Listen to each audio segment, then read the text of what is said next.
Your mind is either your greatest weapon or your biggest weakness. And right now, if you're honest with yourself, it's probably working against you.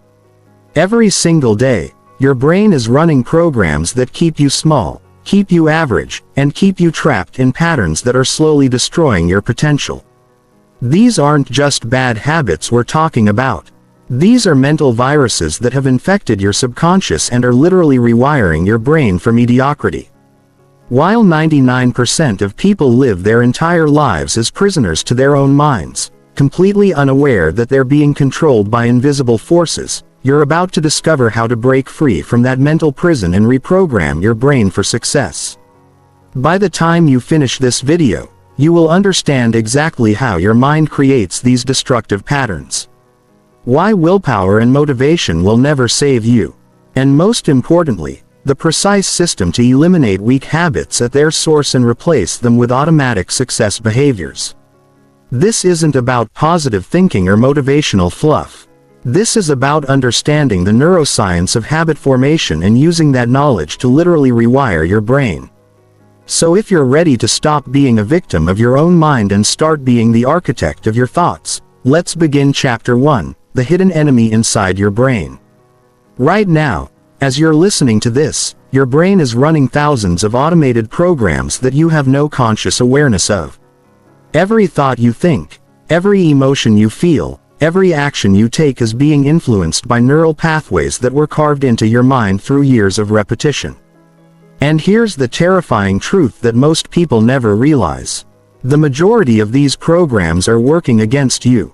Your subconscious mind, which controls 95% of your daily thoughts and actions, has been programmed by your past experiences, your environment, your fears, and the limiting beliefs that were installed in you since childhood.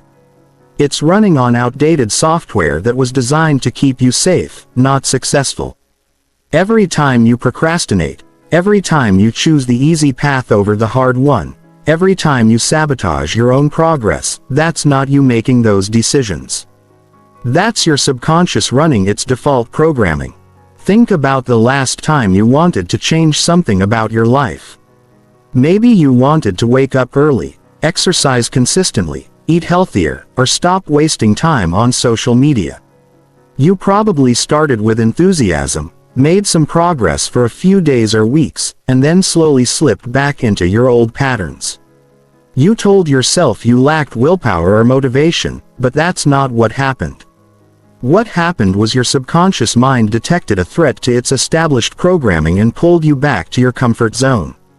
Your brain has a negativity bias that's hardwired from evolution. It's designed to focus on threats, problems, and everything that could go wrong. This was useful when our ancestors needed to survive in dangerous environments. But in today's world, this same programming is sabotaging your success. Your brain is constantly scanning for reasons why you can't achieve your goals, why you're not good enough, and why you should stay exactly where you are. Every weak habit you have is not a character flaw or a lack of discipline. It's a neural pathway that's been strengthened through repetition until it became automatic. When you reach for your phone first thing in the morning, when you procrastinate on important tasks, when you choose immediate gratification over long-term success, you're not making conscious decisions. You're being controlled by neural programs that run below your conscious awareness. The most successful people in the world understand this fundamental truth. You cannot change your life without changing your mind. They don't rely on willpower or motivation because they know these are finite resources that will eventually run out. Instead, they focus on reprogramming their subconscious mind to work for them instead of against them. They understand that lasting change happens at the neural level, not at the surface level of conscious decision-making. But here's what's even more disturbing. Most people go through their entire lives never realizing they're being controlled by these invisible forces. They think their thoughts are their own. Their decisions are conscious choices and their habits are just who they are. They accept mediocrity as their reality because they don't understand that they have the power to rewrite their mental programming. The first step to breaking free from weak habits is recognizing that you are not your thoughts. You are not your emotions, and you are definitely not your automatic behaviors. You are the observer of these things.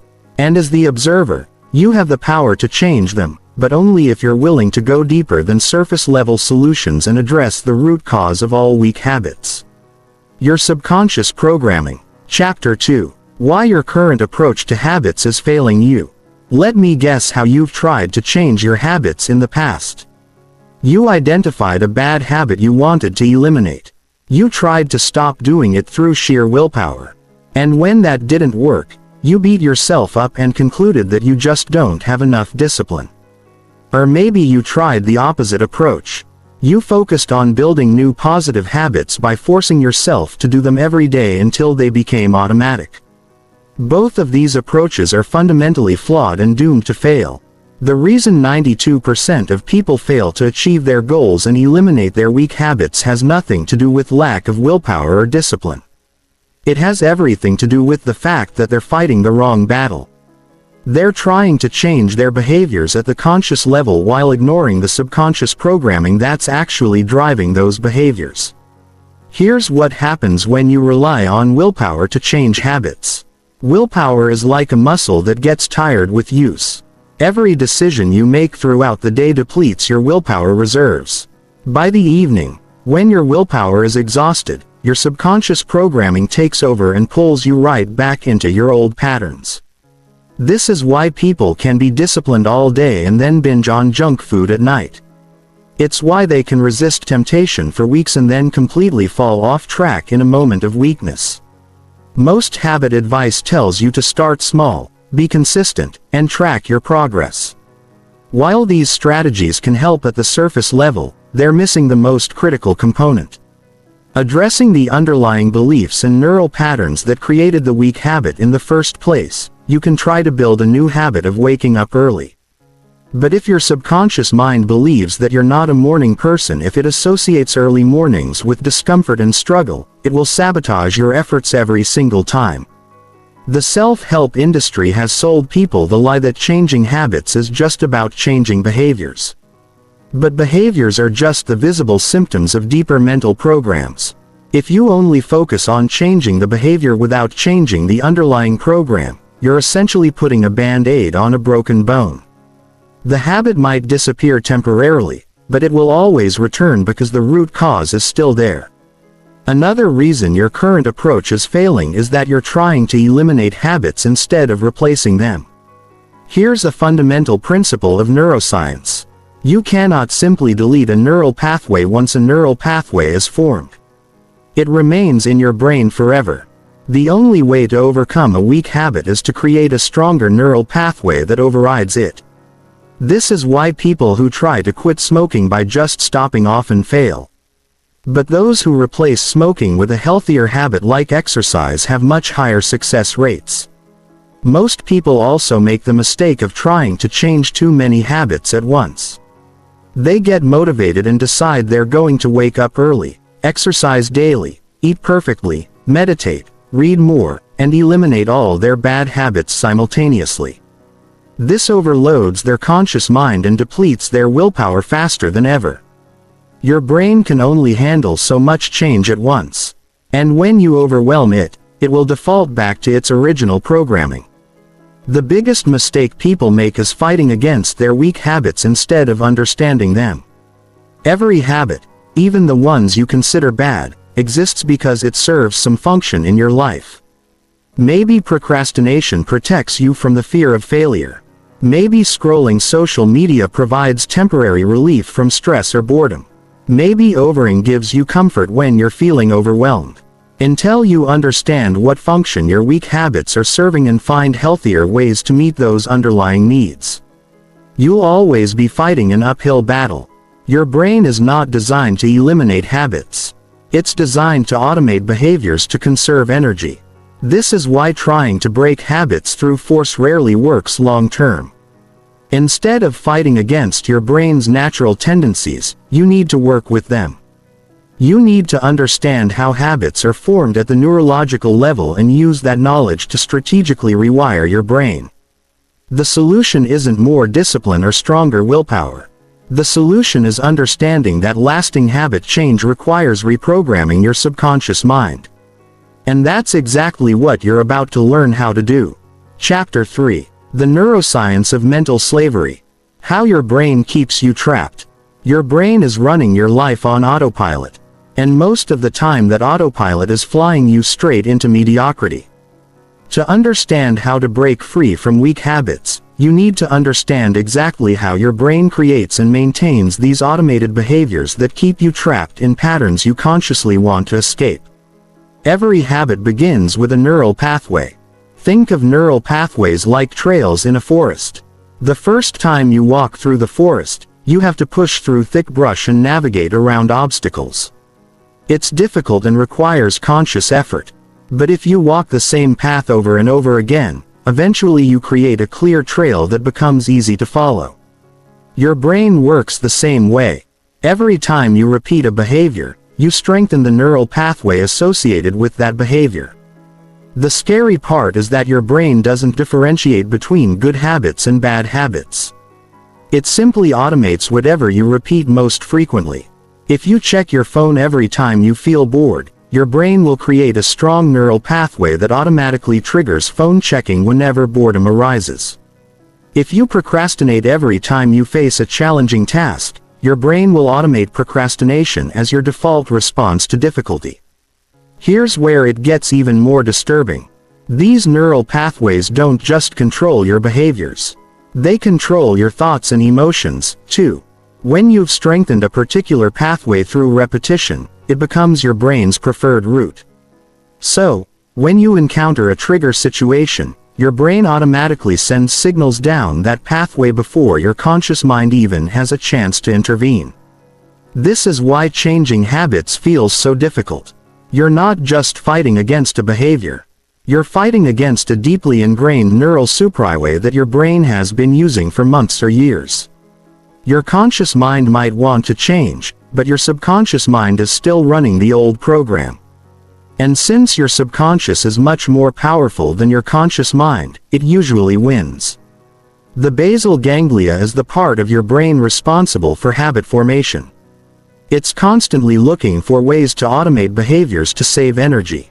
Once it identifies a pattern of trigger, behavior, and reward, it locks that pattern into your brain as an automatic routine. The problem is that once this happens, the behavior becomes largely unconscious. You stop actively choosing to do it. You just do it automatically. This is why you can drive to work without consciously thinking about every turn. Why you can brush your teeth while thinking about something completely different. And why you can automatically reach for your phone without making a conscious decision to check it. Your basal ganglia has automated these behaviors to free up your conscious mind for other tasks. But here's the crucial part that most people don't understand. The basal ganglia doesn't just automate physical behaviors. It also automates thought patterns and emotional responses.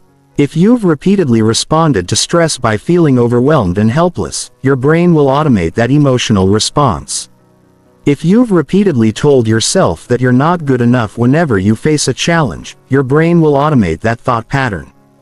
Your brain is constantly reinforcing these automated patterns through a process called myelination. Every time you use a neural pathway, your brain wraps it in a fatty substance called myelin, which makes the signal travel faster and stronger. The more you use a pathway, the more myelinated it becomes and the more automatic the behavior becomes. This is why breaking habits gets harder the longer you've had them. The terrifying reality is that most people are living their lives on autopilot without even realizing it. They think they're making conscious choices, but they're actually just following the same neural programs over and over again. They wake up, check their phone, feel stressed about their to-do list, procrastinate on important tasks, distract themselves with entertainment, feel guilty about their lack of productivity, and then repeat the same cycle the next day. Your subconscious mind is processing 11 million bits of information per second while your conscious mind can only handle about 40 bits per second. This means that 99.9% of your mental processing is happening below your conscious awareness. Your subconscious is making decisions, filtering information, and directing your behavior based on programs that were installed years ago. This is why you can consciously want to change a habit while simultaneously finding yourself doing the exact opposite behavior. Your conscious mind is like a small rider trying to direct a massive elephant. The elephant represents your subconscious mind, and it's much more powerful than the rider.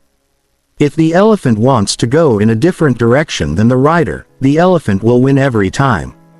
The good news is that neuroplasticity means your brain can form new neural pathways at any age. But here's what most people don't understand. Creating new pathways isn't enough.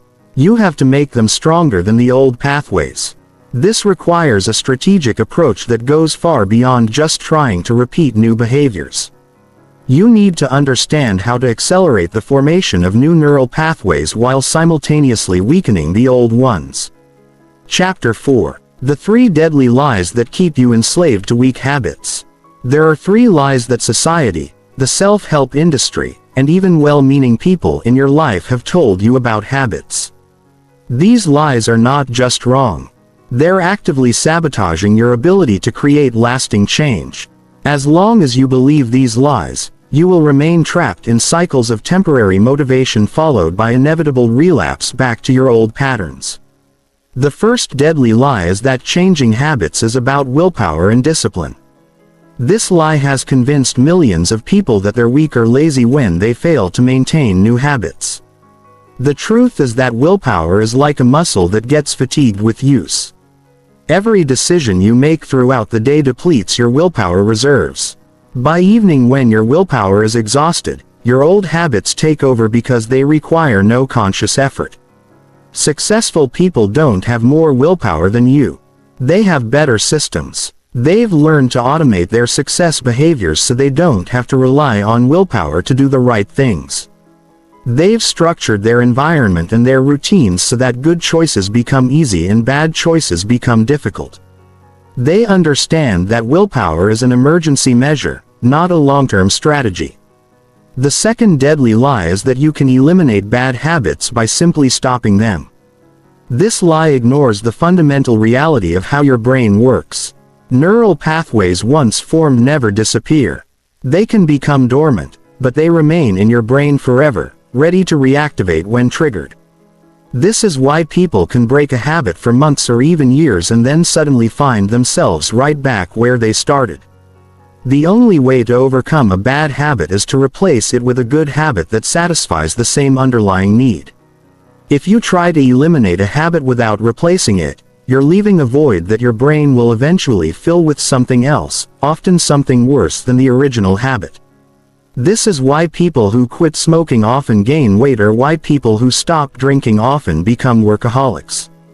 Every habit exists because it serves a function. Procrastination might protect you from the fear of failure. Social media scrolling might provide relief from boredom or social connection. Overeating might offer comfort during stressful times. Until you identify what function your bad habit is serving and find a healthier way to meet that need, you'll be fighting an impossible battle. The third deadly lie is that small changes are enough to create transformation. The self-help industry loves to promote the idea that tiny changes lead to massive results. While consistency is important, the reality is that significant transformation requires significant intervention. If your current habits have been reinforced for years or decades, making tiny adjustments is like trying to redirect a freight train by pushing gently on one side. Real transformation happens when you create enough leverage to break through your existing patterns. This means making changes that are significant enough to disrupt your current neural programming. It means creating new experiences that are so different from your current reality that they force your brain to form new pathways. The start small advice can actually keep you trapped in mediocrity because small changes don't generate enough momentum to overcome the gravitational pull of your existing habits. Small changes feel safe and comfortable, which is exactly why they don't work. Your brain only creates new neural pathways when it perceives that change is necessary for survival or significant reward. These 3 lies have created a culture of people who are constantly trying and failing to change their habits. They start with enthusiasm, make some progress, encounter resistance from their old programming, and then conclude that they just don't have what it takes. They blame themselves instead of recognizing that they've been following flawed strategies based on fundamental misunderstandings about how the brain works. The truth is that changing habits is not about being stronger or more disciplined. It's about being smarter. It's about understanding the science of behavior change and using that knowledge to work with your brain instead of against it. It's about recognizing that your current habits are not character flaws. They're simply neural programs that can be updated with the right approach. Breaking free from these lies is the first step toward real transformation. Once you understand that willpower is not the answer, that replacement is more effective than elimination, and that significant change requires significant intervention, you can stop beating yourself up for past failures and start implementing strategies that actually work. The people who achieve lasting change are not superhuman. They simply understand how their brains work and use that knowledge to their advantage. They've learned to hack their own neural programming to create automatic success behaviors. And that's exactly what you're about to learn how to do. Chapter 5, The Identity-Based Transformation System. Becoming someone who doesn't have weak habits. Every habit you have is a reflection of your identity. The reason you have certain habits is not because you lack willpower or discipline. It's because those habits are consistent with how you see yourself. If you see yourself as someone who is disorganized, you'll have habits that reinforce disorganization. If you see yourself as someone who lacks self-control, you'll have habits that reinforce that belief. Your habits are simply the external expression of your internal identity. This is why most people fail to change their habits long-term. They try to change their behaviors without changing their identity. They want to exercise regularly while still seeing themselves as a lazy person. They want to eat healthy while still identifying as someone who has no willpower around food. They want to be productive while still believing they're a procrastinator by nature. Your brain is designed to keep your behaviors consistent with your identity. When your actions don't match your identity, you experience psychological tension called cognitive dissonance. Your brain will always resolve this tension by pulling you back to behaviors that match your self-concept. This is why temporary motivation and willpower approaches always fail eventually. They're fighting against your fundamental sense of who you are. The most powerful way to change your habits is to change your identity first. Instead of trying to act like a different person, you need to actually become a different person at the identity level. This isn't about fake it till you make it positive thinking. This is about systematically rewiring your self-concept through evidence-based identity transformation. Your identity is not fixed. It's simply a collection of beliefs you have about yourself. And beliefs can be changed. Every time you perform an action, you're casting a vote for the type of person you believe yourself to be. Every time you go to the gym, you're voting for the identity of being a fit person. Every time you choose a healthy meal, you're voting for the identity of being someone who takes care of their body. Every time you do the hard work instead of procrastinating, you're voting for the identity of being a disciplined person. The key is to start with small actions that are consistent with your desired identity and gradually increase the evidence until your brain accepts this new identity as true. If you want to become someone who doesn't procrastinate, start by doing one small task immediately instead of putting it off. If you want to become someone who is organized, start by making your bed every morning. These actions might seem insignificant, but they're actually powerful identity-shifting tools. Most people approach habits backwards. They focus on what they want to achieve instead of who they want to become. They say, I want to lose 20. Instead of I want to become someone who takes excellent care of their body, they say, I want to read more books. Instead of, I want to become someone who values continuous learning. When you focus on outcomes instead of identity, you're setting yourself up for failure because outcomes are temporary, but identity is permanent. Identity-based change works because it aligns your conscious goals with your subconscious programming. When you truly see yourself as a disciplined person, Discipline stops feeling like something you have to force yourself to do. It becomes something you naturally do because it's who you are. When you see yourself as someone who values their health, making healthy choices becomes automatic because unhealthy choices would be inconsistent with your identity. The fastest way to change your identity is through what I call identity evidence collection. Every day you need to collect evidence that supports your desired identity. This means consciously choosing actions, no matter how small, that are consistent with who you want to become. Every piece of evidence strengthens the neural pathways associated with your new identity and weakens the pathways associated with your old identity. Your brain is constantly looking for evidence to confirm your beliefs about yourself. If you believe you're undisciplined, your brain will notice every time you procrastinate and ignore every time you follow through on a commitment. If you believe you're someone who takes action, your brain will notice every time you do something productive and downplay the times you don't. This is why it's crucial to deliberately collect evidence of your desired identity. Keep a daily record of every action you take that's consistent with who you want to become. Celebrate these moments. No matter how small they seem, your brain will start to pay attention to this evidence and gradually shift your self-concept accordingly. The most successful people understand that they are not trying to build habits. They are trying to reinforce their identity. They don't say, "I'm trying to exercise more." They say, "I'm the type of person who takes care of their body." They don't say, "I'm trying to be more productive." They say, "I'm the type of person who makes things happen." This subtle shift in language represents a fundamental shift in approach that makes all the difference. When your identity changes, your habits change automatically.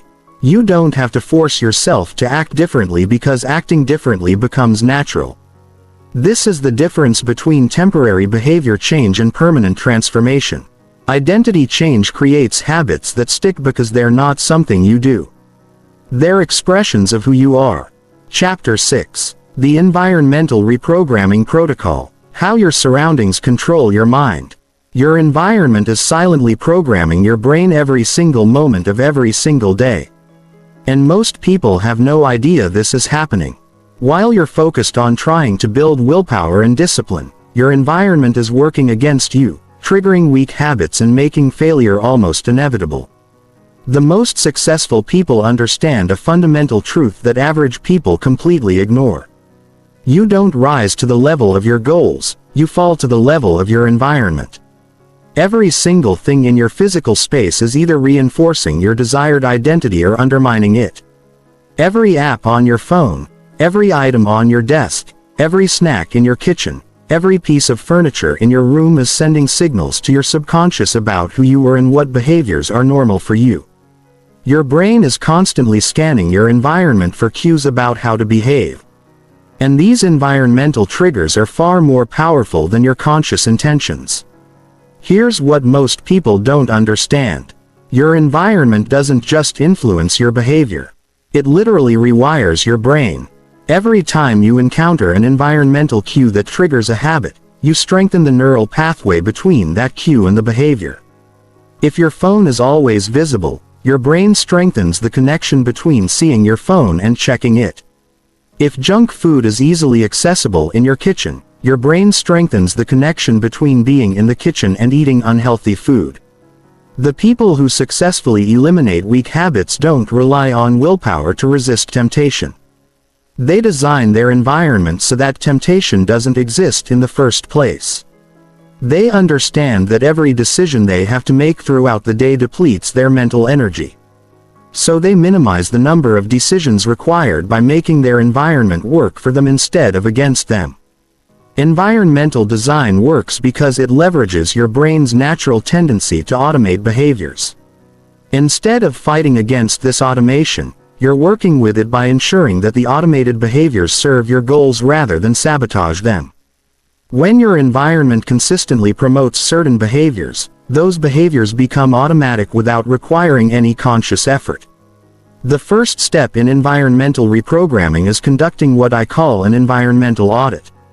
You need to systematically examine every aspect of your physical space and identify all the cues that are triggering weak habits. Look at your bedroom, your workspace, your kitchen, your car, and your phone.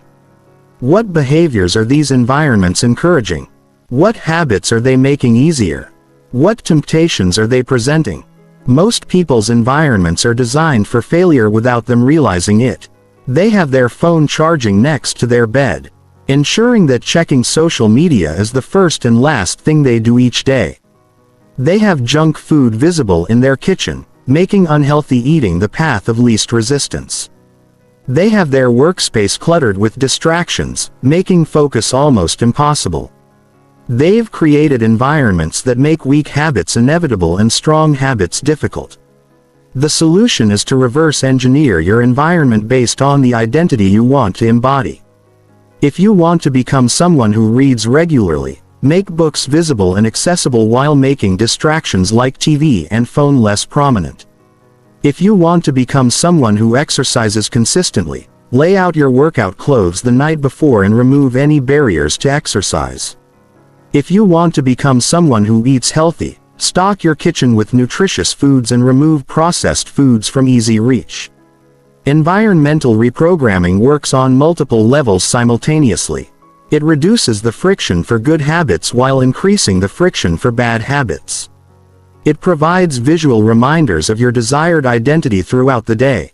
It eliminates decision fatigue by making the right choice. The obvious choice. It leverages social proof by surrounding yourself with items and spaces that reflect who you want to become. Your phone deserves special attention because it's probably the most psychologically manipulative device in your environment. Social media companies have spent billions of dollars studying how to make their apps as addictive as possible. They use variable reward schedules, social validation mechanisms, and fear of missing out triggers to keep you checking constantly. Your phone is literally designed to hijack your attention and create compulsive checking behaviors. The solution is not to rely on willpower to resist your phone.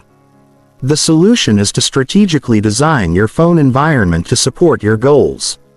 Remove social media apps and replace them with educational apps.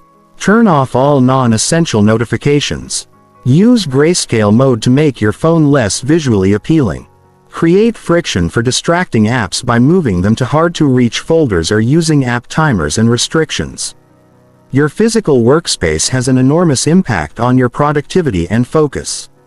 A cluttered, disorganized workspace creates mental clutter and makes deep work almost impossible. Your brain interprets clutter as unfinished tasks, which creates background stress and reduces cognitive performance. A clean, organized workspace signals to your brain that you're someone who values, focus, and gets things done. The lighting, temperature, and noise levels in your environment also affect your brain function and behavior patterns. Poor lighting can cause fatigue and reduce motivation. Excessive noise can increase stress hormones and impair concentration. Uncomfortable temperatures can drain mental energy and make you more likely to choose easy, comfortable behaviors over challenging ones. Environmental design also includes the digital environments you inhabit. The websites you visit, the content you consume, the people you follow on social media, and the videos you watch are all programming your brain and shaping your beliefs about what's possible.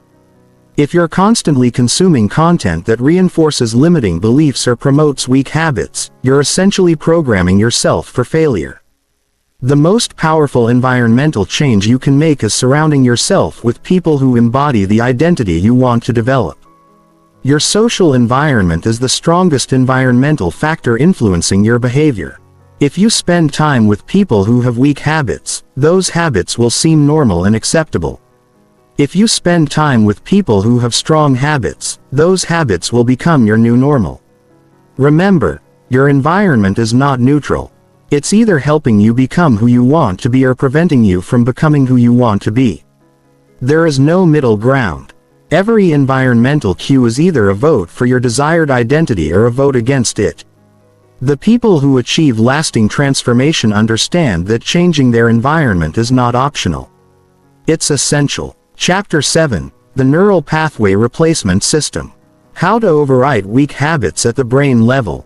Your weak habits exist as neural superhighways in your brain, and trying to eliminate them through willpower is like trying to stop a freight train with your bare hands.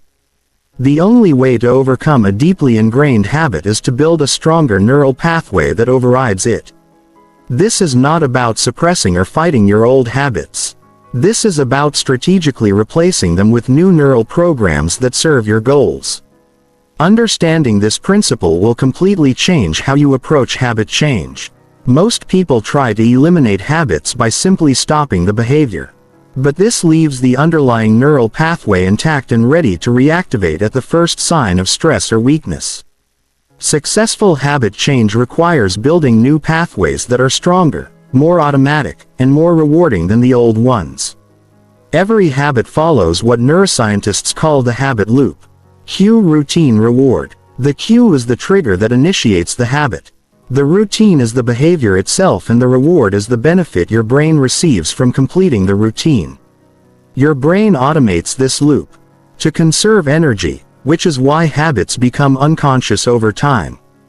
To replace a weak habit, you need to identify each component of this loop and systematically reprogram it. The cue is the environmental or internal trigger that starts the habit sequence. This could be a specific time of day, a particular location, an emotional state, the presence of other people, or an immediately preceding action. Your brain has learned to associate this cue with the routine that follows. Creating an automatic trigger response pattern, identifying your habit cues, requires careful observation and honest self-reflection.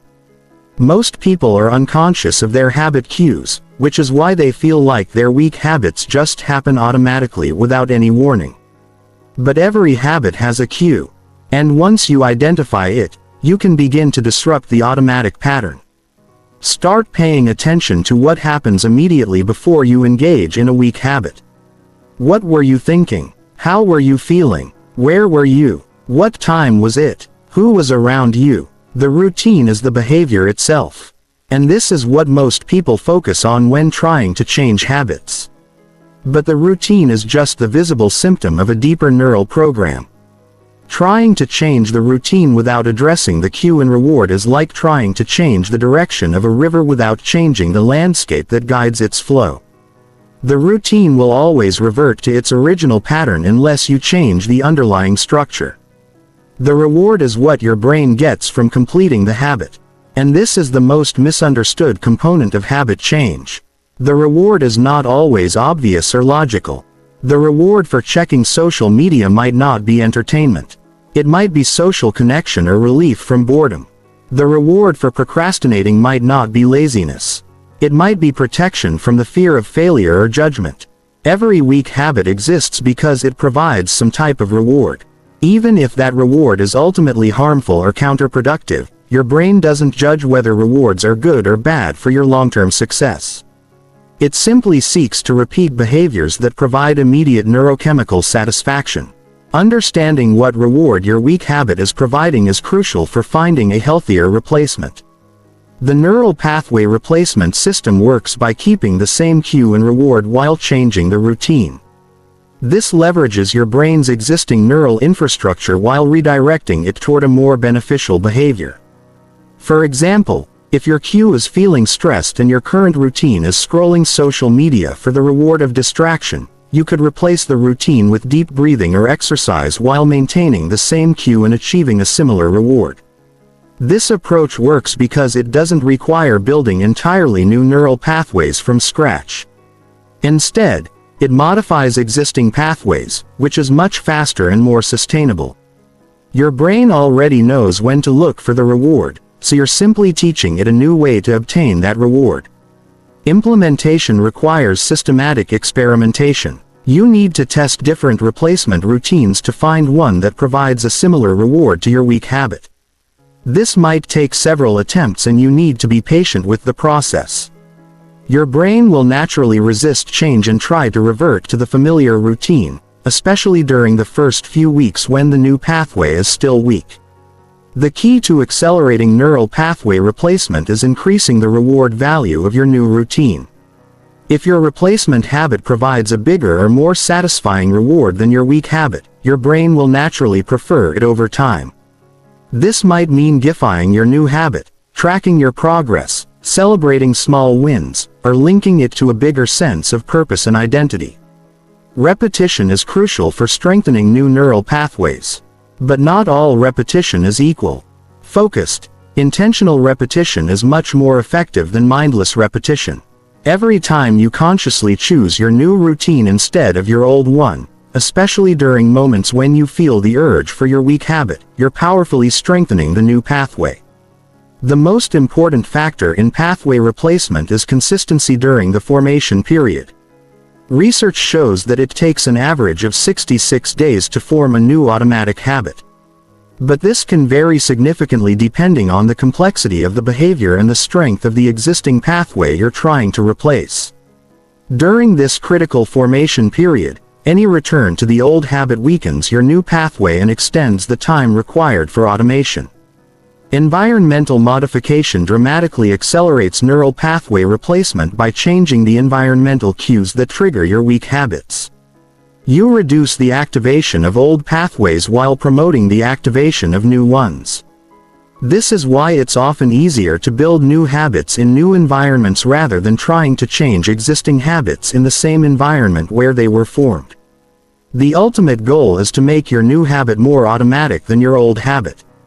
When this happens, you'll find yourself naturally choosing the beneficial behavior without conscious effort or decision-making. Your new neural pathway will become the default route your brain takes when encountering the trigger cue, and your weak habit will fade into dormancy. Chapter 8. The Compound Destruction Protocol. Understanding how small weak habits destroy your entire life while you're focused on the obvious big problems in your life. Small weak habits are silently compounding in the background, creating massive destruction that you won't see until it's too late. Most people dramatically underestimate the long-term impact of their daily choices because the consequences aren't immediately visible. But compound effects work both ways. Just as small positive actions compound into extraordinary results, small negative actions compound into extraordinary failure. The Compound Destruction Protocol reveals how seemingly insignificant weak habits accumulate over time to create the life you don't want. Every time you choose immediate gratification over long-term success. Every time you avoid discomfort instead of embracing growth. Every time you distract yourself instead of facing reality, you're not just making an isolated bad decision. You're casting a vote for a version of yourself that you'll eventually have to live with. Here's what makes compound destruction so dangerous. It operates below the threshold of immediate consequence. Checking your phone once doesn't ruin your focus. Skipping exercise for one day doesn't destroy your health. Procrastinating on one important task doesn't derail your career. But these seemingly harmless choices create neural patterns that become increasingly automatic and destructive over time. Your brain doesn't evaluate the long-term consequences of your daily choices. It only responds to immediate feedback. This evolutionary programming worked in ancestral environments where most consequences were immediate and obvious. But in today's world, the most important consequences are delayed and invisible. Your brain's short-term focus becomes your biggest enemy. In a world where success requires long-term thinking, consider the true cost of common weak habits over time. Spending just 30 minutes per day on mindless social media scrolling equals 182 hours per year or more than 4 full work weeks of lost time. Over a decade, that's nearly a full year of your life consumed by meaningless content. And that's just the time cost, not including the attention residue, mood impacts, and cognitive fragmentation that carry over into other activities. The procrastination habit compounds into far more than just delayed tasks. Every time you procrastinate, you're training your brain that discomfort is to be avoided rather than embraced. You're strengthening neural pathways associated with avoidance and weakness, while weakening pathways associated with discipline and growth. Over time, this programming spreads beyond specific tasks to become a general approach to life where you consistently choose comfort over challenge. Weak habits compound because they reinforce limiting beliefs about yourself. Every time you give into a weak habit, you're providing evidence to your subconscious that you lack discipline, that you can't be trusted to follow through on commitments, and that you're the type of person who chooses short-term pleasure over long-term success. These beliefs then influence future decisions, creating a downward spiral of increasingly self-defeating behavior. The attention destruction caused by weak habits might be the most devastating compound effect of all. In a world where focus is the ultimate competitive advantage, habits that fragment your attention are career killers. The constant task switching caused by checking emails, notifications, and social media doesn't just waste time. It literally rewires your brain for distraction and makes deep work progressively more difficult. Research shows that it takes an average of 23 minutes to fully refocus after an interruption. If you check your phone 10 times during a workday, you're ensuring that you never achieve the deep focus required for high-level thinking and problem-solving. Over time, your brain loses the ability to sustain attention on challenging tasks, making you increasingly dependent on external stimulation and instant gratification. Weak habits also compound through what psychologists call ego depletion. Every time you resist a temptation or make a difficult choice, you exhaust your willpower reserves. But weak habits force you to resist the same temptations over and over again, constantly draining your mental energy and leaving you with less capacity for important decisions and creative work. The social compound effects of weak habits are equally devastating. Other people unconsciously mirror the behaviors they observe, so your weak habits influence the people around you to develop similar patterns. If you're constantly distracted by your phone, the people you spend time with will become more distracted. If you consistently choose comfort over challenge, you'll attract and encourage similar attitudes in others. Weak habits compound financially through what economists call opportunity cost. Every hour you spend on weak habits is an hour you could have spent developing valuable skills, building relationships, creating value, or improving your health. The money you don't earn, save, or invest because of weak habits compounds over time into massive differences in wealth and financial security. Your health is perhaps the most dramatic example of compound destruction. Poor eating habits, sedentary behavior, inadequate sleep, and chronic stress might not kill you tomorrow, but they are systematically breaking down your body's systems in ways that will dramatically impact your quality of life, decades from now. The energy, vitality, and mental clarity you lose to weak habits compounds into a completely different life trajectory. The emotional compound effects are equally devastating. Weak habits often provide temporary relief from negative emotions, but they never address the underlying causes of those emotions. Over time, this avoidance strategy trains your brain to be increasingly intolerant of discomfort and less capable of emotional regulation. You become progressively more dependent on external sources of comfort and less able to find satisfaction in meaningful but challenging activities. Understanding compound destruction changes how you evaluate your daily choices. Instead of asking whether a choice will hurt you today, you start asking whether it's moving you toward or away from the person you want to become. You begin to see that every choice is either building the life you want or building the life you don't want. There is no neutral. The people who achieve extraordinary success understand that success is not about making perfect choices. It's about consistently making slightly better choices that compound over time. They understand that their current reality is the compound result of thousands of small decisions made over years, and their future reality will be determined by the small decisions they make starting today. Breaking free from compound destruction requires shifting from short-term thinking to long-term thinking. You need to develop the ability to feel the future consequences of your present choices even when those consequences aren't immediately visible. This requires training your brain to value delayed gratification over immediate pleasure and to see temporary discomfort as an investment in future success. Chapter 9. The Mental Toughness Training System. Building an unbreakable mind that automatically rejects weak habits. Mental toughness is not about being emotionally numb or suppressing your feelings. Mental toughness is about developing the psychological resilience to consistently choose long-term success over short-term comfort, even when everything inside you is screaming for the easy path. It's about building a mind that automatically rejects weak habits because weakness has become incompatible with your core identity. Most people misunderstand mental toughness completely. They think it's about grinding through pain or forcing yourself to do things you hate. But true mental toughness is about developing such a strong sense of purpose and identity that difficult choices become easy choices.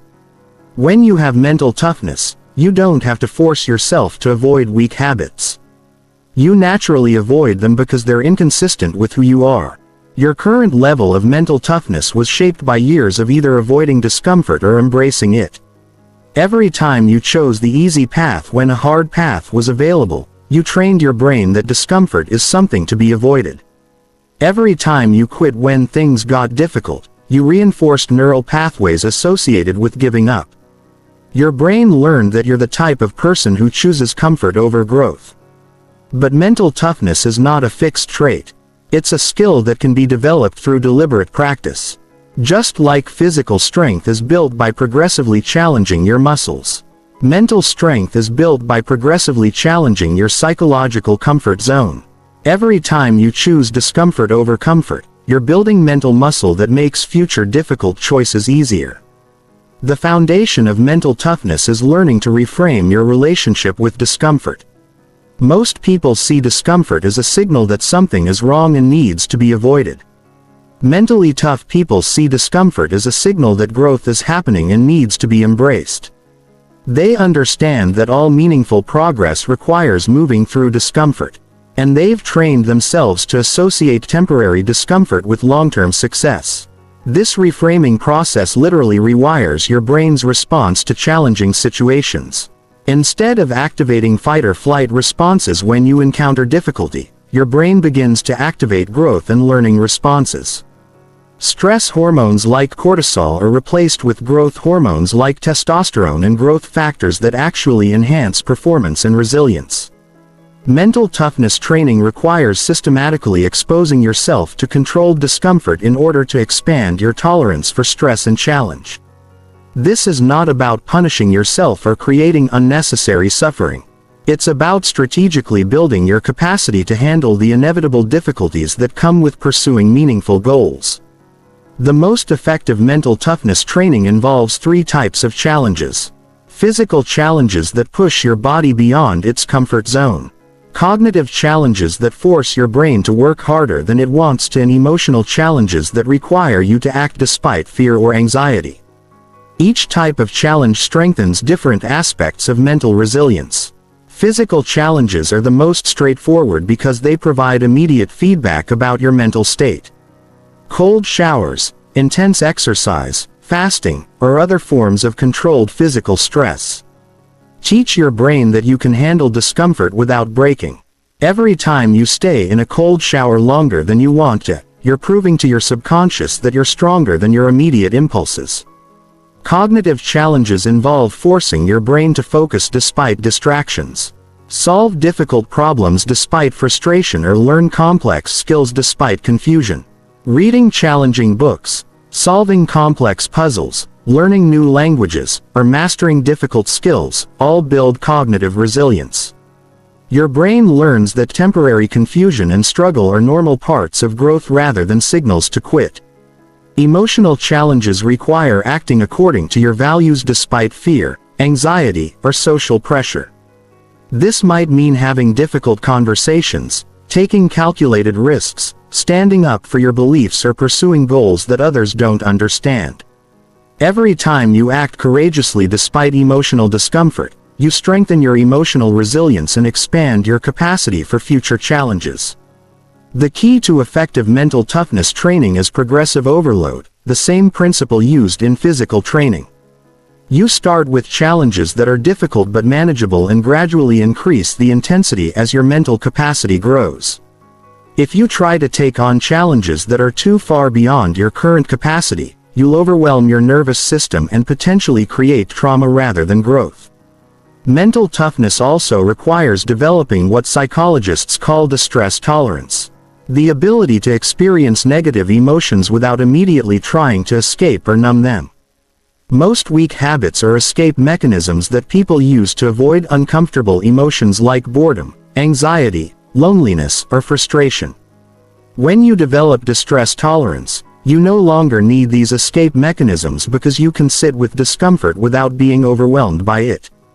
Meditation and mindfulness practices are powerful tools for building distress tolerance because they train your brain to observe thoughts and emotions without immediately reacting to them.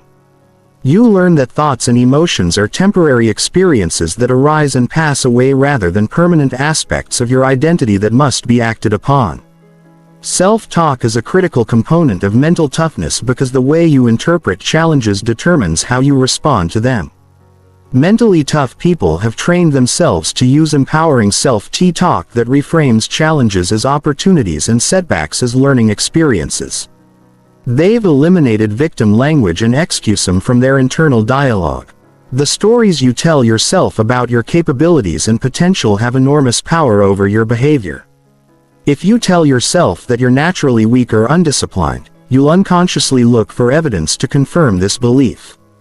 If you tell yourself that you're becoming stronger and more capable every day, you'll unconsciously look for evidence to confirm that belief instead. Mental toughness training also involves systematically eliminating sources of mental weakness from your life. This includes reducing exposure to negative media, avoiding people who reinforce limiting beliefs, and eliminating activities that drain your mental energy without providing meaningful value. You need to protect your mental environment just as carefully as you protect your physical environment. The ultimate goal of mental toughness training is developing what psychologists call anti-fragility. The ability to become stronger as a result of stress and challenges rather than being weakened by them. When you reach this level, setbacks become opportunities for growth.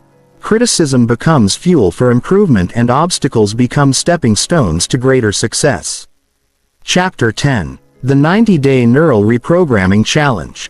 The complete system to eliminate weak habits forever. Everything you've learned up to this point has been building toward this moment. The complete 90-day system that will eliminate your weak habits at the neurological level and replace them with automatic success behaviors. This is not another temporary motivation program. This is a comprehensive protocol designed to rewire your brain based on cutting-edge neuroscience research and battle-tested by thousands of people who have successfully transformed their lives. The 90-day time frame is not arbitrary. Neuroscience research shows that it takes approximately 66 to 90 days of consistent practice to fully automate a new behavior and create lasting changes in brain structure. This is the minimum amount of time required for new neural pathways to become stronger than old ones and for new behaviors to become truly automatic rather than consciously controlled.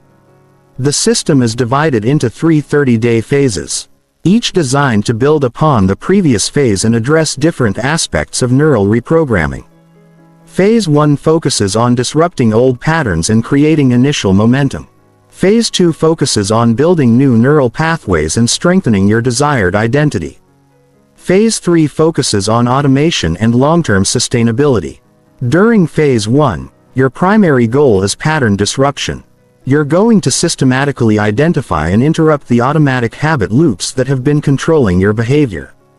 This phase requires the most conscious effort and willpower because you're fighting against deeply ingrained patterns. But it becomes progressively easier as you weaken old neural pathways and begin building new ones. Start by selecting one primary weak habit to eliminate and one primary strong habit to install. Trying to change multiple habits simultaneously will overwhelm your nervous system and reduce your chances of success. Choose the weak habit that is having the biggest negative impact on your life and the strong habit that will have the biggest positive impact. Everything else can wait until these habits are fully automated. Document everything during Phase 1. Keep a detailed habit journal that tracks your triggers, emotions, circumstances, and responses every time you engage in either your weak habit or your strong habit. This data collection serves multiple purposes.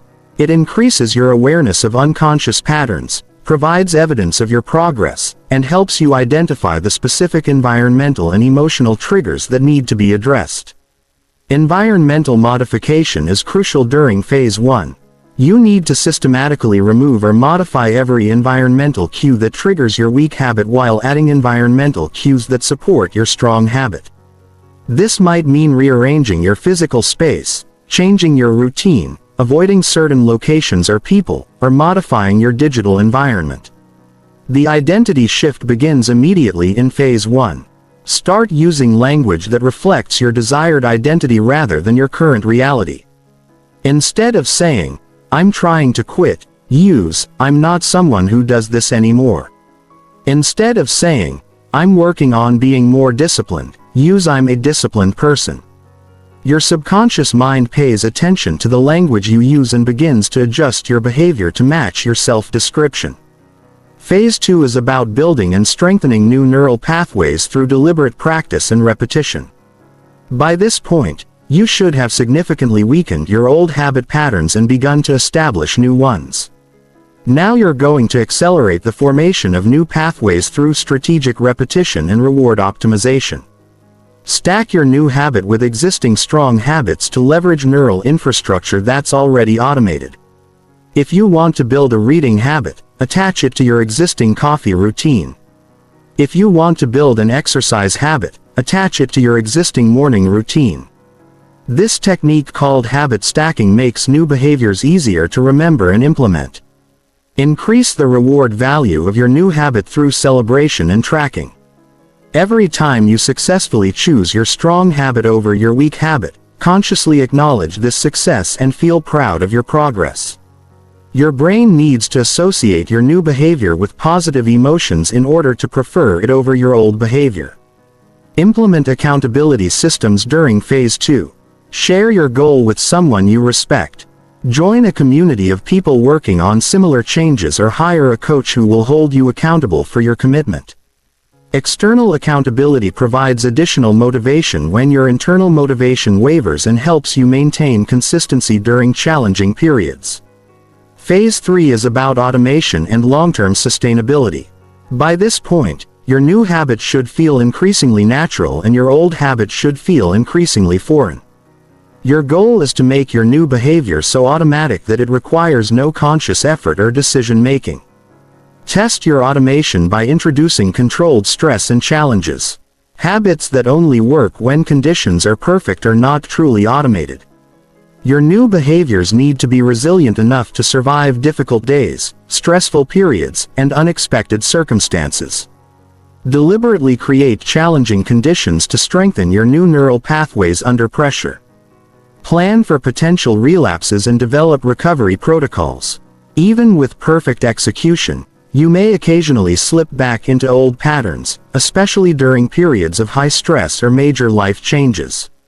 Having a predetermined plan for quickly returning to your new habits prevents temporary setbacks from becoming permanent reversals. Expand your success to additional habits only after your primary habit is fully automated. Once your new behavior requires no conscious effort and feels completely natural, you can begin working on the next most important habit change.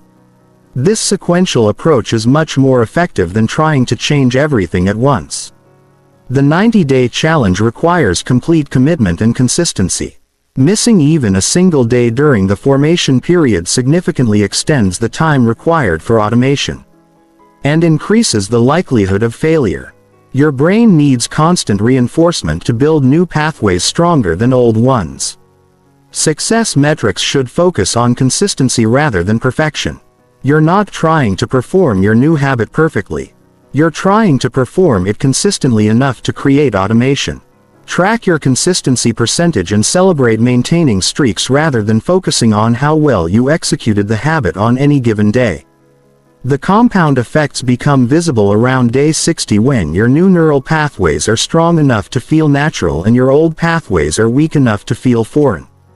This is when the transformation shifts from effortful to effortless, from conscious choice to automatic behavior. By day 90, your new habit should feel like an essential part of who you are rather than something you have to remember to do. Chapter 11. Advanced Neuroplasticity Hacking. The elite-level techniques most people never discover. You now understand the fundamentals of neural reprogramming.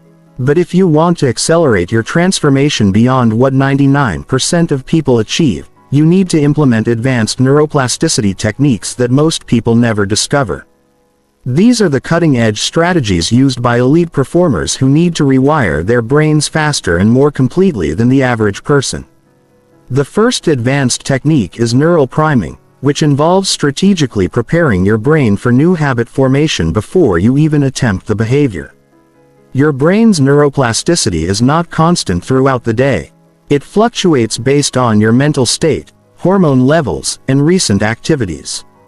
By understanding these fluctuations, you can time your habit practice during periods of maximum brain adaptability.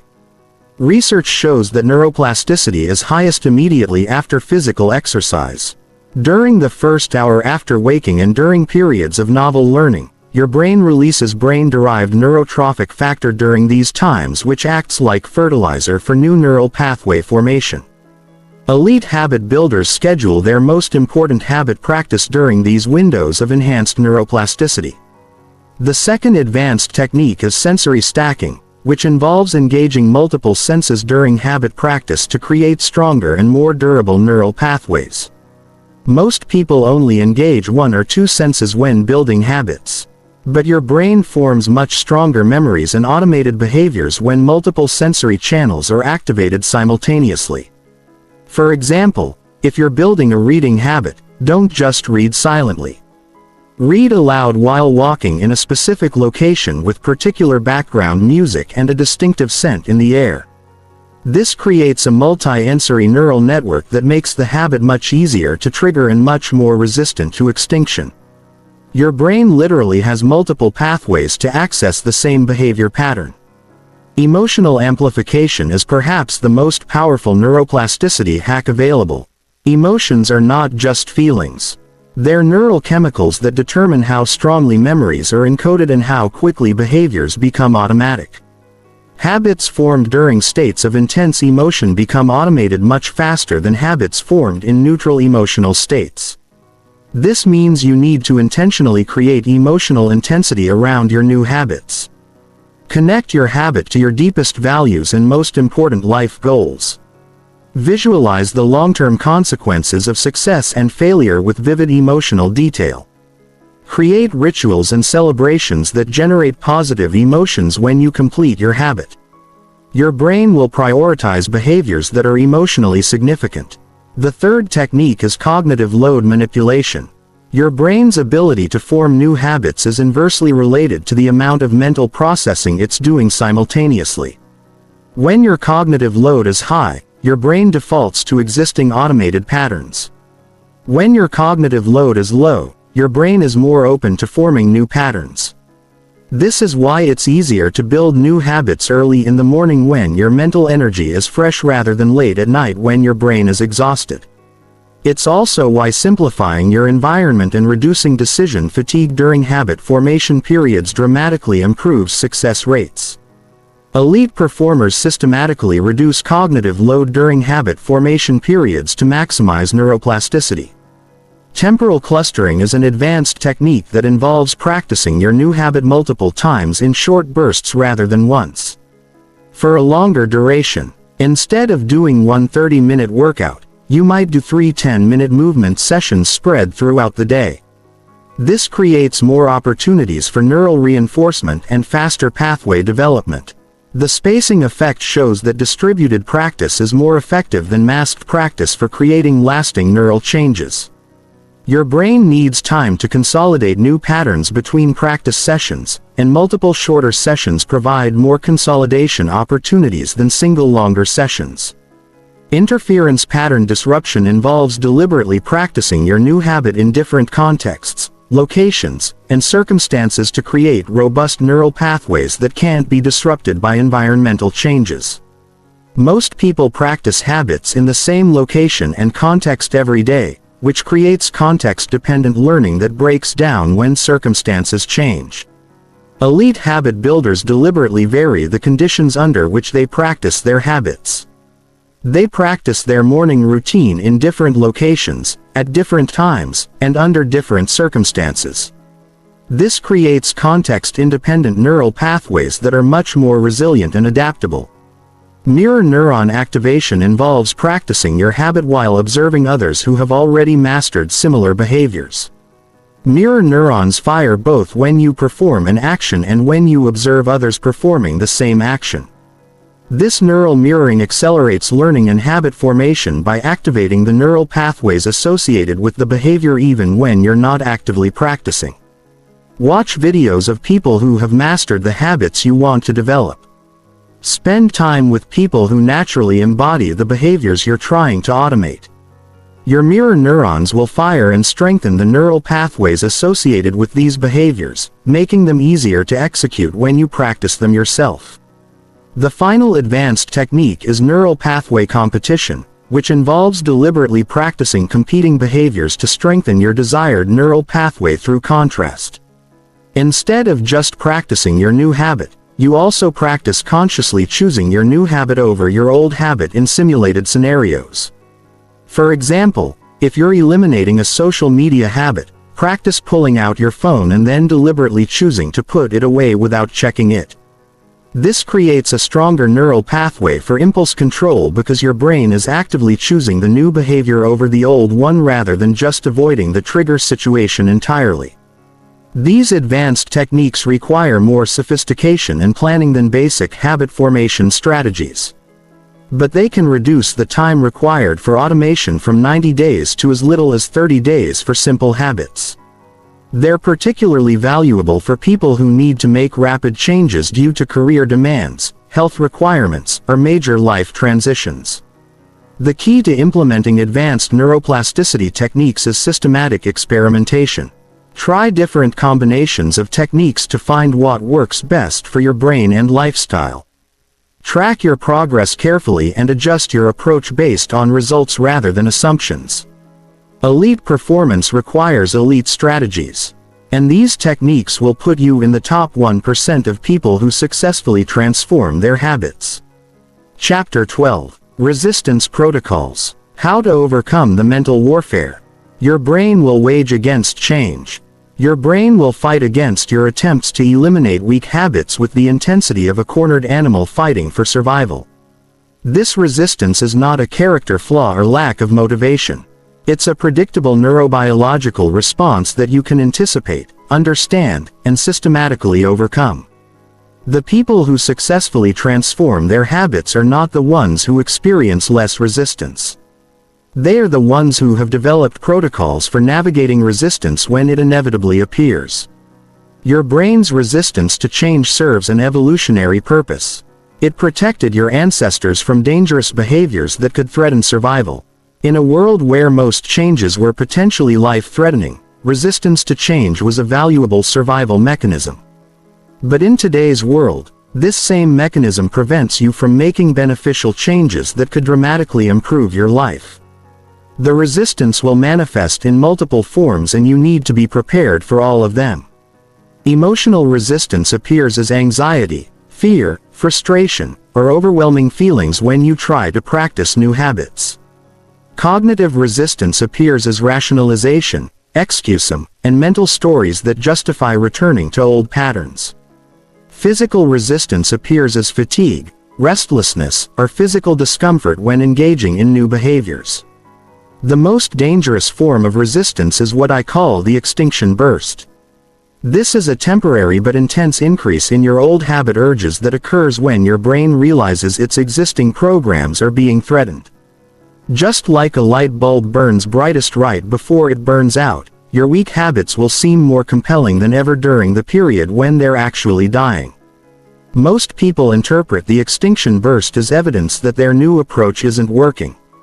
So, they give up right before their breakthrough. They don't realize that intense cravings and urges are actually positive signs that indicate old neural pathways are being successfully disrupted.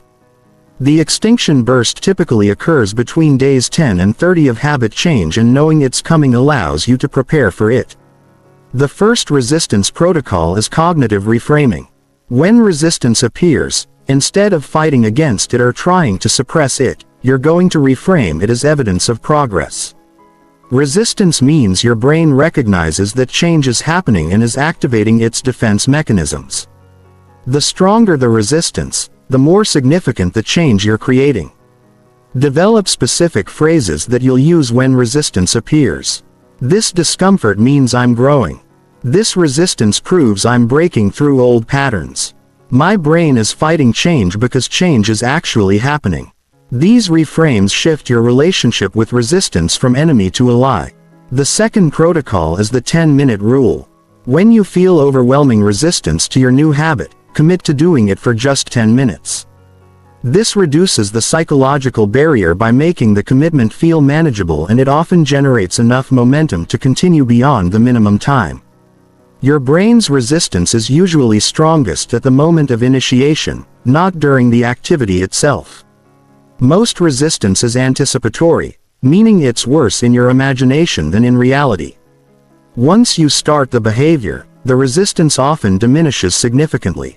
The 10-minute rule exploits this psychological phenomenon by getting you past the initiation barrier where most resistance occurs.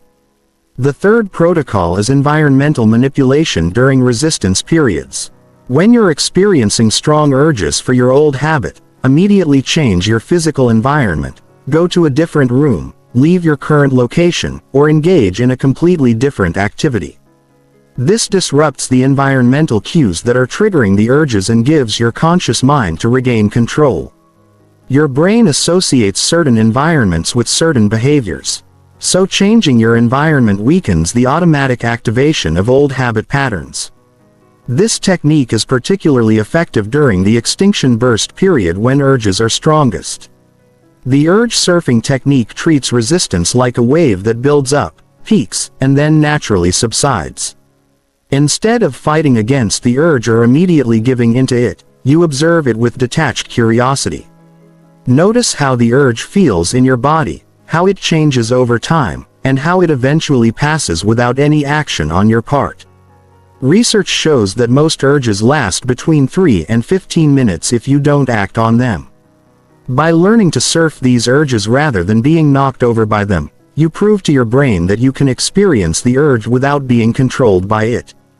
This gradually weakens the power of the urge and strengthens your sense of self-control.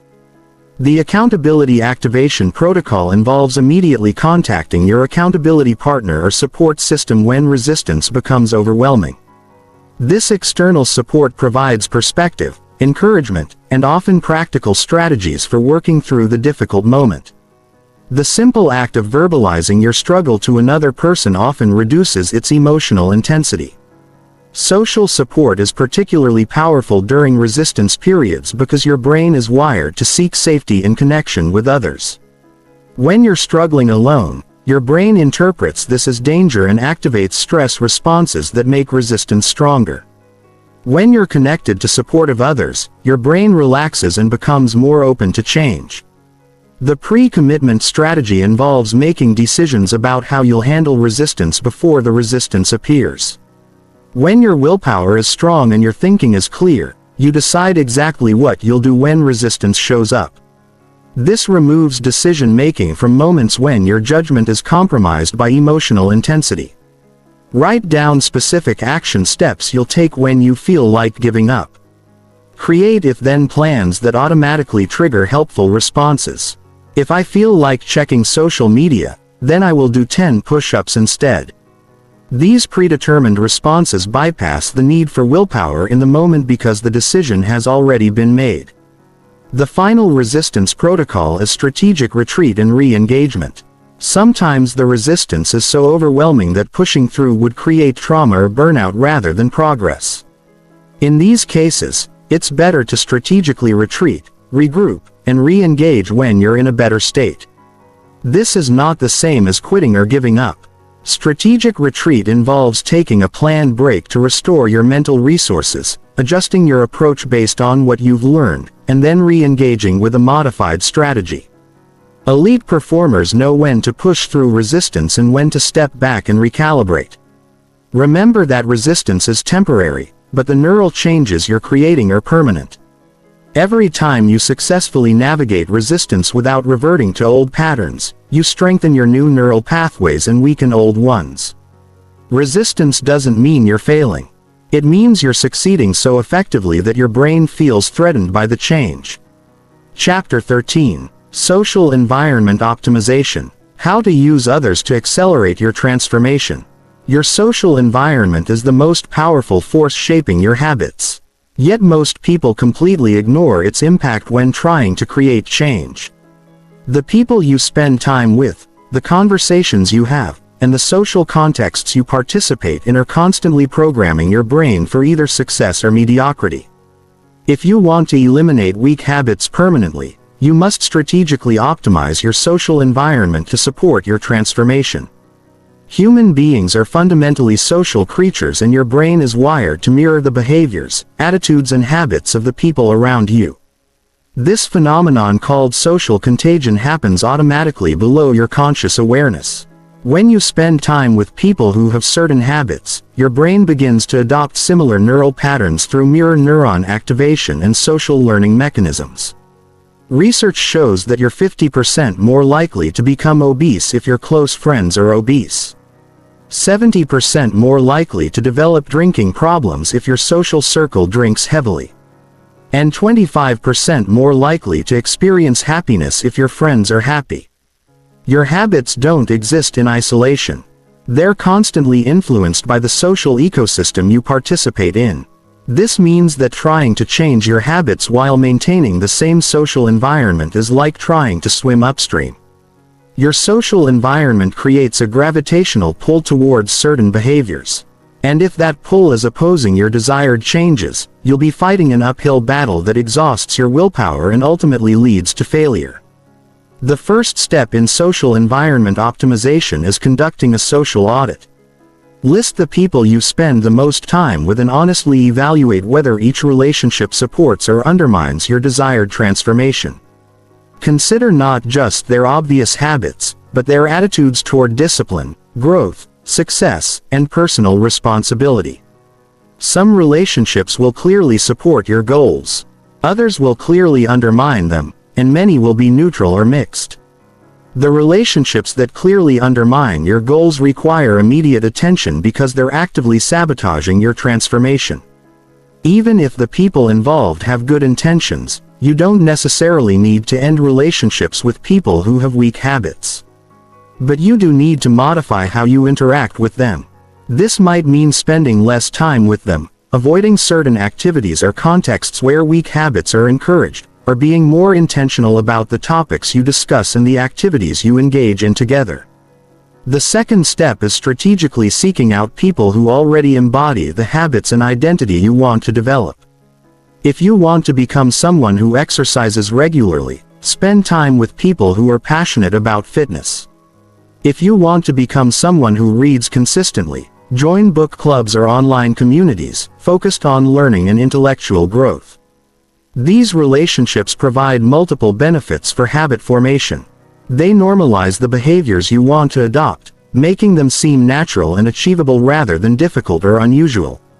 They provide social proof that your desired changes are possible and worthwhile. They offer practical knowledge and strategies from people who have already succeeded. They create accountability and encouragement during challenging periods. Online communities can be just as powerful as in-person relationships for habit formation, especially if you can't find local people who share your goals. Join forums, social media groups, or online programs focused on the specific changes you want to make. Participate actively rather than just lurking, and focus on giving value to others rather than just seeking help for yourself. The third step is creating accountability partnerships with people who are also working on habit change.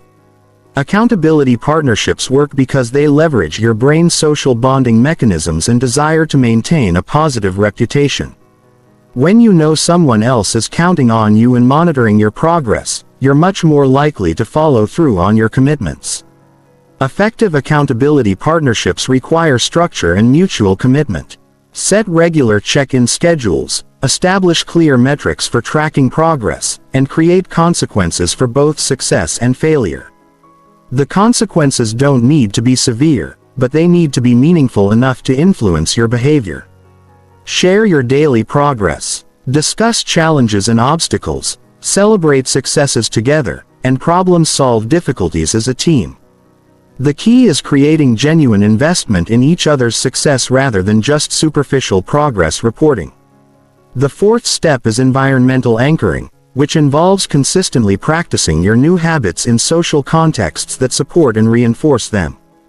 Instead of trying to build new habits in isolation, practice them around people who already have similar habits or who are working towards similar goals. For example, if you're building a reading habit, do your reading in libraries, coffee shops, or other locations where reading is normal and expected. If you're building an exercise habit, work out in gyms or join fitness classes where exercise is the social norm. The social context reinforces your new identity and makes the behavior feel more natural. The fifth step is conversation optimization. The conversations you have on a daily basis are programming your brain for either growth or stagnation. Conversations focused on complaints, gossip, limitation, and problems train your brain for negative thinking patterns. Conversations focused on goals, learning, possibility, and solutions train your brain for positive thinking patterns. Start steering your conversations toward topics that support your desired identity. Ask people about their goals and growth rather than their problems and complaints.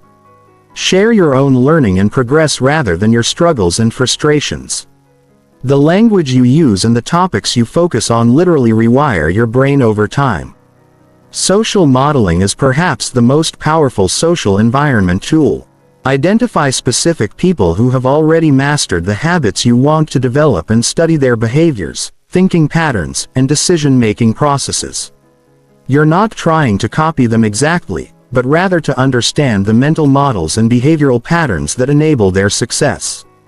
Spend time with these people if possible, or study them through interviews, podcasts, books, or other content they've created. Pay attention to how they think about challenges, how they structure their days, what they prioritize, and how they talk about their habits. Your brain will unconsciously absorb these patterns and begin implementing them in your own life. The final step is creating social consequences and rewards for your habit change. Make your goals public in appropriate contexts. Join challenges or competitions related to your habits and create social celebrations for your progress. Your brain responds powerfully to social recognition and approval, so leveraging these mechanisms accelerates habit formation. Remember that social environment optimization is not about manipulation or using people. It's about creating mutually beneficial relationships that support everyone's growth and success. The best social environments are ones where everyone is committed to helping each other become better versions of themselves. Chapter 14. Maintenance and Evolution. How to make your new identity permanent and continue growing forever. Successfully eliminating weak habits and building strong ones is just the beginning of your transformation journey. The real challenge is maintaining these changes over the long term and continuing to evolve your identity as your life circumstances change. Most people who successfully create initial change fail to maintain it because they don't understand the ongoing maintenance requirements for sustained transformation. Your brain never stops changing. Neuroplasticity continues throughout your entire life, which means your habits are never completely fixed or permanent. This is both an opportunity and a challenge. It means you can continue improving and adapting throughout your life. But it also means you must actively maintain your positive changes or risk sliding back into old patterns. The maintenance phase begins approximately 90 days after you start implementing new habits, when the behaviors have become largely automatic but haven't yet become deeply ingrained parts of your identity. This is a critical period because many people become overconfident in their progress and reduce their vigilance just when continued attention is most important. The first maintenance principle is progressive overload for habits. Borrowed from the world of physical training, just like muscles need progressively greater challenges to continue growing stronger, your habits need progressively greater challenges to continue developing. Once a habit becomes easy and automatic, You need to add complexity, increase the frequency or raise the standards to prevent stagnation. For example, if your daily reading habit has become automatic, you might challenge yourself to read more difficult books, increase your reading time, or add note-taking and reflection to your reading practice. The goal is not to make habits harder for the sake of difficulty, but to ensure they continue serving your growth and development rather than becoming mindless routines. The second principle is habit ecosystem thinking. Your habits exist as an interconnected ecosystem where each habit influences and supports the others as you add new habits and refine existing ones. You need to consider how they fit together as a cohesive system rather than treating them as isolated behaviors. Strong habit ecosystems have natural synergies where each habit makes the others easier and more rewarding. Exercise habits support learning habits by improving brain function. Learning habits support productivity habits by increasing knowledge and skills. Productivity habits support health habits by creating time and resources for self-care. Design your habits to reinforce each other rather than competing for your limited time and energy. The third principle is seasonal adaptation. Your life circumstances will change over time due to career transitions, relationship changes, health challenges, family obligations, and other life events. Your habits need to be flexible enough to adapt to these changes while maintaining their essential function and identity reinforcement. This requires developing what I call habit modularity, the ability to modify the specific behaviors while maintaining the underlying identity and purpose. If you're someone who prioritizes learning, but your life circumstances change dramatically, you might need to shift from reading books to listening to podcasts or from taking classes to having learning conversations with colleagues. The fourth principle is identity evolution. Your identity is not static. It should continue evolving as you grow and develop new capabilities. The person you become through eliminating weak habits is not the final version of yourself. It's simply the next version. Successful long-term transformation requires continuously expanding your identity to encompass new levels of excellence and capability. This means periodically reassessing your habits to ensure they're still serving your highest potential rather than just maintaining your current level. Ask yourself, what would the next level version of myself do differently? What new habits would serve my continued evolution? What existing habits need to be upgraded or refined? The fifth principle is failure resilience. No matter how strong your habits become, you will occasionally fail to maintain them due to stress, illness, travel, or unexpected life events. The key to long-term success is not preventing all failures, but developing rapid recovery protocols that get you back on track quickly. Create specific plans for common failure scenarios. What will you do if you get sick and can't maintain your exercise habit? How will you adapt your learning habit when you're traveling? How will you maintain your productivity habits during stressful periods? Having predetermined recovery plans prevents temporary setbacks from becoming permanent reversions. The rapid recovery protocol involves 3 steps. Acknowledge the setback without self-judgment. Identify the specific circumstances that led to the failure and immediately return to your habit routine at the next available opportunity. The length of the setback is less important than the speed of your return to consistency. The sixth principle is continuous education and optimization. Stay connected to new research and strategies related to habit formation and personal development. Your understanding of how to create and maintain positive changes should continue deepening over time. What works at the beginning of your journey may not be optimal as you develop greater sophistication and capability. Join communities of people who are also committed to long-term growth and development. Share your experiences, learn from others, and stay inspired by people who are ahead of you on the journey. Continuous learning prevents complacency and ensures your approach continues evolving with your needs. The seventh principle is teaching and mentoring. One of the most effective ways to cement your own transformation is to help others who are earlier in their journey. Teaching requires you to articulate and clarify your understanding, which deepens your own knowledge.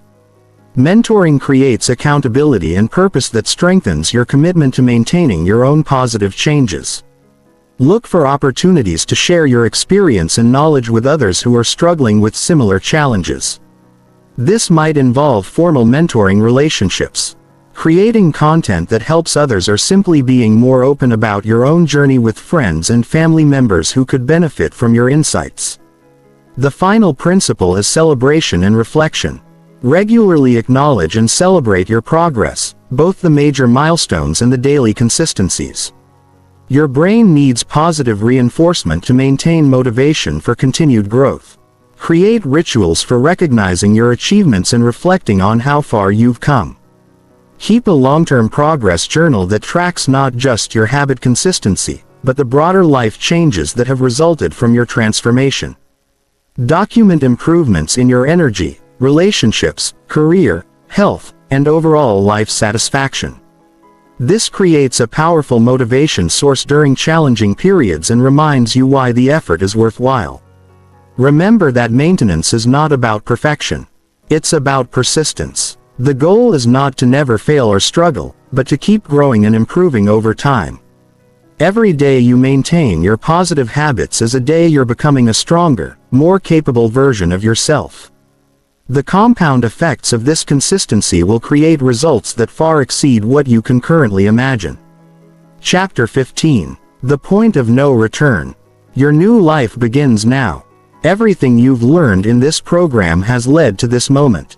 You now possess the knowledge, strategies, and systems necessary to eliminate weak habits from your life forever and replace them with automatic success behaviors. But knowledge without action is worthless. And all the strategies in the world won't help you if you don't implement them starting right now. The difference between people who transform their lives and people who stay trapped in mediocrity is not intelligence, talent, or circumstances. It's the willingness to take immediate action on what they know to be true. Most people will listen to this information, agree that it's valuable, and then continue living exactly as they did before. They'll wait for the perfect moment. The right circumstances are a burst of motivation that never comes. But you're not most people. You're here because something inside you knows that you're capable of more than you're currently experiencing. You're here because you're tired of being controlled by unconscious patterns that keep you small and average. You're here because you're ready to take control of your mind and start living at the level of your true potential. Your brain is neuroplastic, which means it's constantly changing based on your thoughts, behaviors, and experiences. Every moment you delay implementing these strategies is a moment your brain is strengthening the existing neural pathways that have kept you trapped. Every moment you wait is a moment you're voting for the old version of yourself rather than the new version you want to become. The harsh reality is that there will never be a perfect time to start. There will always be stress, distractions, obligations, and excuses available if you're looking for them. The people who succeed are not the ones who wait for ideal conditions. They're the ones who start with imperfect conditions and improve their situation through action. Your transformation begins with a single decision. The decision to stop being a victim of your own mind and start being the architect of your thoughts and behaviors. This decision must be absolute and non-negotiable. You cannot partially commit to rewiring your brain. You cannot casually implement these strategies when you feel like it. Transformation requires total commitment to becoming someone different than you are today. Start with one habit. Choose the weak habit that is having the biggest negative impact on your life or the strong habit that would have the biggest positive impact. Apply everything you've learned. Identify the underlying identity that supports this habit. Design your environment to make success inevitable. Use the neural pathway replacement system. Implement accountability mechanisms and commit to 90 days of consistent practice. Document everything. Keep a detailed record of your triggers, emotions, successes, and failures. This data will become invaluable as you refine your approach and expand to additional habits. Your transformation story will inspire others and remind you of your own capability during challenging moments. Understand that resistance is inevitable and prepare for it. Your brain will fight against these changes with everything it has. You will experience urges, rationalization, emotional intensity, and moments when giving up feels like the only rational choice. These experiences are not signs of failure. They're signs that your transformation is working so effectively that your brain feels threatened. Connect with others who are on similar journeys. Join communities, find accountability partners, and surround yourself with people who support your growth rather than your comfort. Your social environment will either accelerate your transformation or sabotage it. Choose people who inspire you to become better rather than people who enable you to stay the same. Celebrate every victory, no matter how small it seems. Each time you choose your new habit over your old one, you're literally rewiring your brain and becoming a different person. These moments deserve recognition and celebration because they're the building blocks of your new identity. Remember that this transformation extends far beyond just changing a few behaviors. You're learning to take control of your own mind, which is the most powerful skill you can develop. Once you master the ability to consciously direct your thoughts and behaviors rather than being controlled by unconscious programming, there is no limit to what you can achieve. The compound effects of this transformation will touch every area of your life. Your relationships will improve because you'll be more present and intentional. Your career will accelerate because you'll have the discipline and focus to do what others won't. Your health will optimize because you'll make choices based on long-term success rather than short-term comfort. Your happiness will increase because you'll be living in alignment with your values rather than being controlled by impulses. But these benefits only come to people who take action. Reading about neuroplasticity doesn't rewire your brain. Understanding habit loops doesn't eliminate weak habits. Knowing about identity-based change doesn't transform your identity. Only consistent, deliberate action creates the neural changes that lead to permanent transformation. The time for preparation is over. The time for research is over. The time for waiting is over. The time for action is now. Your weak habits have controlled you for long enough. Your unconscious patterns have limited you for long enough. Your old identity has defined you for long enough. Starting right now, you have two choices. You can continue living as you have been, controlled by patterns you didn't consciously choose, limited by beliefs you didn't consciously adopt, and trapped by habits that serve your past rather than your future. Or you can take control of your mind. Eliminate the weak habits that have been holding you back and become the person you know you're capable of being. The choice is yours, but understand that not choosing is also a choice. Not taking action is voting for your current reality to continue unchanged. Waiting for tomorrow is the same as choosing never, because tomorrow you'll have the same choice again. And people who don't act today rarely act tomorrow. Your new life is waiting for you on the other side of your comfort zone. Your potential is waiting to be unleashed through disciplined action. Your dreams are waiting to become reality through consistent implementation of these strategies. But they will only wait so long.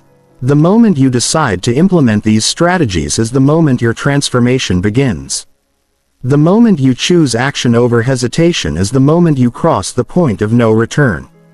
The moment you commit to 90 days of rewiring your brain is the moment you start becoming who you were always meant to be. Your weak habits have stolen enough of your life. Your unconscious patterns have wasted enough of your potential. Your old identity has limited you long enough. Today is the day you take back control. Today is the day you start educating your mind to kill weak habits forever. Today is the day your new life begins. The question is, will you start today, or will you be the same person a year from now, still wishing you had started today? The choice is yours. Your transformation is waiting. Your new identity is calling. Your best life is possible. But it all begins with one decision. The decision to start right.